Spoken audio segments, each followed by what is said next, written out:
Hartlike goeiemôre, geliefde broer en suster. Welkom by hierdie oggendoordenkings waar ons die tweede bede van die Onse Vader gaan hanteer. Maar voordat ons begin, kom ons bid. Ons grote God almagtige Vader, baie dankie vir die liefde wat U aan ons bewys en daardie bewyse in en deur die Seun ons Here Jesus Christus vir ons hierdie liewe wegbane deur sy liggaam, deur sy vlees, deur sy bloed, dat ons tot U kan nader en U kan aanroep as Vader wat in die hemel is. Here, ons bid dat U deur die Gees ook nou in ons werk, ons gedagtes sal oopmaak, sodat die woord wat ons hoor, ons dit kan verstaan, onthou en ook daarvan gaan uitleef. Dit bid ons alles in die naam van Jesus Christus, in en deur die werking van God die Heilige Gees. Amen. Geliefdes, ons skrifgedeelte vanoggend kom uit Matteus 6 uit, en ons gaan daarvan lees van vers 31 tot en met vers 34, baie bekende gedeelte. Daarom moet julle nie kwel en sê, wat sal ons eet, of wat sal ons drink, of wat sal ons dan aantrek nie. Want al hierdie dinge soek die heidene, want julle hemelse Vader weet dat julle al hierdie dinge nodig het. Maar soek eers die koninkryk van God en sy geregtigheid, en al hierdie dinge sal vir julle bygevoeg word. Kwel julle dus nie oor môre nie, want môre sal hom oor sy eie dinge kwel. Elke dag het genoeg aan sy eie kwaad. Geliefdes, dan kyk ons na wat ons bedoel wanneer ons sê, laat U koninkryk kom. Weet jy presies wat jy vra wanneer jy bid, laat die koninkryk kom? En dan kom die Heidelbergse Katekismes vraag en antwoord 123 en sê vir ons en verklaar vir ons so pragtig wat jy veronderstel is om te bedoel wanneer jy laat U koninkryk kom, bid. Wat is die tweede bede? Laat U koninkryk kom.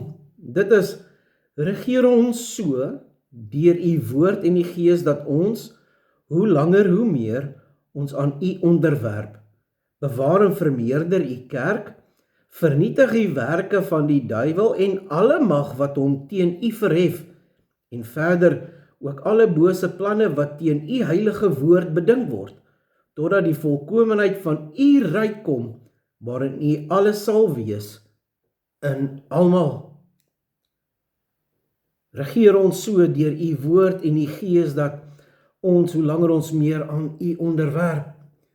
Geliefde broer en suster, hoe in hierdie lewe is ons ook nie so gefokus op ons eie lewe en op ons eie omstandighede en ons eie beproewings, dat wanneer ons bid, laat die koninkryk kom, dat ons heeltemal vergeet waarvoor ons eintlik vra.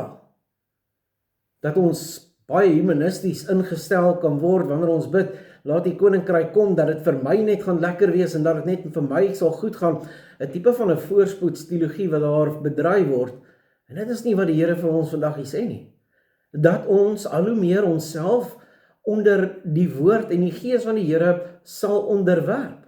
Dat sy kerk bewaar sal word in hierdie lewe tot en met wanneer hy sal kom en dat alle bose planne wat teen sy woord beraam word, uitgewissel word.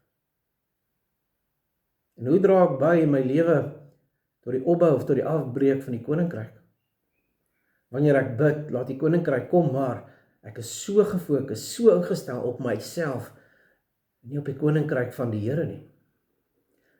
Mag dit wees waar ons vandag, hierdie dag ingaan en ons bid, laat die koninkryk kom, waar my lewe sal getuig dat ek 'n koningskryk kind is, 'n burger van die koninkryk van die Here. Dat ons sal in woord en in daad sal werk aan die koninkryk. My bydra lewer. En weet presies wat ek bid wanneer ek sê, laat die koninkryk kom. Mag jy 'n geseënde dag verder hê. Kom ons bid. Ons grote God almagtige Vader, laat U koninkryk kom. In ons lewe, in ons woorde, in ons dade, dat ons ook in hierdie wêreld U koninkryk kan bou. Maak ons kragtig deur die Gees. Dit bid ons alles in die naam van Jesus Christus, in en deur die werking van God die Heilige Gees. Amen.